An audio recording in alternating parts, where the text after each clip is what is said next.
લોકસભાની ચૂંટણી આવી રહી છે અને હવે ટૂંક સમયમાં જ ખબર પડી જશે કે આ વખતેની ચૂંટણીમાં કોણ બાજી મારશે.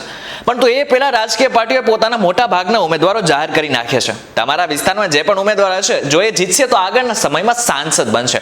પરંતુ એક મિનિટ, શું તમે ક્યારે વિચાર્યું છે કે આ સાંસદને કેટલો પગાર મળે છે અને એમની જવાબદારીઓ કઈ કઈ છે? જો તમને નથી ખબર તો આ વિડીયો એકવાર પૂરો જોઈ લેજો.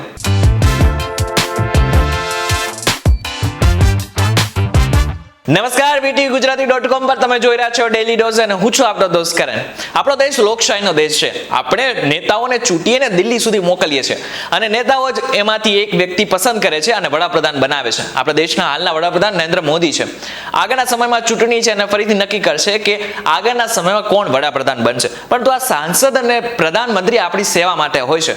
હવે આ બધા સાંસદોને જે પગાર આપવામાં આવે છે એ આપણા ટેક્સમાંથી જ આપવામાં આવે છે.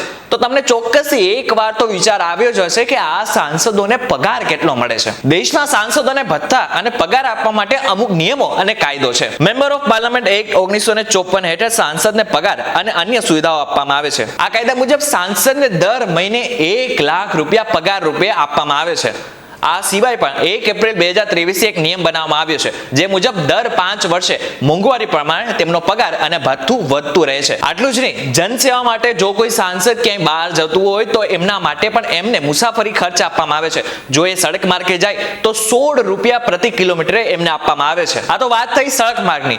જો કોઈ પણ સાંસદ રેલવેથી મુસાફરી કરે તો તેમને ફર્સ્ટ ક્લાસની ટિકિટ આપવામાં આવે છે અને એમની સાથે કોઈ વ્યક્તિ હોય તો તેમને પણ સ્લીપર ક્લાસની ટિકિટ આપે છે. સડક અને રેલવે બાદ જો કોઈ પણ સાંસદને હવાઈ મુસાફરી કરવી હોય તો આવવા જવાનો ખર્ચ પણ આપણા ટેક્સમાંથી જ ચૂકવવામાં આવે છે. આટલું જ નહીં, દર મહિને સાંસદને પોતાના મત વિસ્તારમાં કામ કરવા માટે એક ભથ્થું આપવામાં આવે છે, જેની રકમ સાંભળીને તમે ચોંકી જશો. જે રકમ છે 45,000 રૂપિયા. આ 45,000 નો ઉપયોગ તે કોઈ પણ કામ કરવા માટે કરી શકે છે. હવે જ્યારે કોઈ વ્યક્તિ સાંસદ બને છે તો એમને ઓફિસ ફાળવવામાં આવે છે. એ ઓફિસમાં કામ કરવા માટે એટલે કે જરૂરી ખર્ચ કરવા માટે એમને દર મહિને 60,000 રૂપિયા આપવામાં આવે છે. છેલ્લે ચોંકાવનારી વાત. હવે આ બધી તો થઈ બહારની વાત. જ્યારે સંસદનું સત્ર ચાલતું હોય ત્યારે પણ એક સાંસદને દર દિવસે 2,000 રૂપિયા આપવામાં આવે છે. હવે જ્યારે સાંસદ એક દિવસ માટે સાંસદ બને, 5 દિવસ માટે સાંસદ બને કે પછી વર્ષો સુધી સાંસદ બને, તેઓ જ્યારે રિટાયરમેન્ટ લે ત્યારે તેમને દર મહિને એટલે કે જ્યાં સુધી તેઓ જીવે ત્યાં સુધી તેમને દર મહિને 25,000 તો મળશે જ. અને જો કોઈ સાંસદે 5 વર્ષની ટર્મ પૂરી કરી લીધી તો એક્સ્ટ્રા 2,000 એટલે કે 25 + 2 એટલે કે 27,000 દર મહિને પેન્શન સ્વરૂપે મળશે. અને મજાની વાત તો એ છે કે આ પેન્શન ઇન્ફ્લેશન ઇન્ડેક્સ સાથે જોડાયેલું હશે. એટલે કે જેમ જેમ વર્ષો જશે, જેમ જેમ મોંઘવારી વધશે, એમનું તો પેન્શન વધવાનું જ છે. એક સરકારી અધિકારી જ્યારે 55, 58 કે 60 વર્ષ સુધી કામ કરે ત્યારે પેન્શન સ્વરૂપે તેમને થોડાક પૈસા મળે.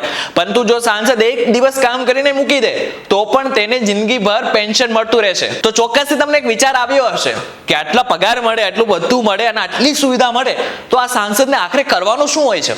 શું ખાલી ચૂંટણી જીતવાની હોય છે? તો ના, એમનું કામ હોય છે તમારી સેવા કરવાનું. હવે આ સાંસદનું કામ શું હોય છે? આ સાંસદનું કામ હોય છે કે પોતાની અંડરમાં જેટલી પણ વિધાનસભા આવે છે એ વિધાનસભામાં કામ કરાવવાનું અને આ જાહેર જનતાનો વિકાસ કરવાનું હોય છે. આમ તો ધારાસભ્ય અને સાંસદનું કામ તો સરખું જ હોય છે, એટલે કે વિકાસ કરવાનું. પરંતુ જો સાંસદ ચૂંટાઈને આગળ જાય છે તો પોતાની વાત દિલ્હી સુધી પહોંચાડી શકે છે. હવે જ્યારે આપણે એટલે કે મારે ને તમારા જેવા સામાન્ય વ્યક્તિને સાંસદનું કામ ક્યારેક તો પડવાનું જ, કારણ કે આખરે સાંસદ એ આપણા સેવક એટલે કે જાહેર જનતાના સેવક જ છે.